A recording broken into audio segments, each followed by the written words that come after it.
Tumefunga goli 2 kama Isibelekane, ndio wakubwa hivyo wanavyokuaga. Unaelewa? Tumeshinda goli 2 Isibelekane bao.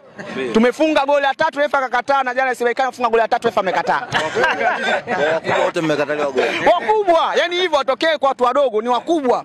Yani unafunga afu watu wanaenjoy. Lakini kwa kipekee leo ndio umeona kidole kwa mara ya kwanza. Na mimi nilikwambia Isaya Dede, hawa JKT, tumekosa nafasi kipindi cha kwanza, nafasi 18 za magoli ya wazi. Yaani wewe goalkeeper wewe ukasema ni goalkeeper bora, kumbe nyuma ya pazia kuna kidole kimefukiwa. Sasa anatakiwa tuambie, kwa sababu ile timu ni ya jeshi na CEO wao yupo. Kwa sababu mambo yote ambayo anafanya ndani ya klabu ya taasisi yoyote, mtendaji mkuu maana yake ni CEO.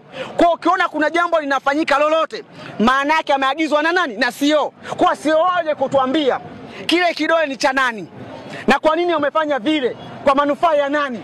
Yaani jeshi la nchi hii linachafuliwa kwa mambo ya kipuuzi ambayo yako chini ya uwezo wa akili yetu.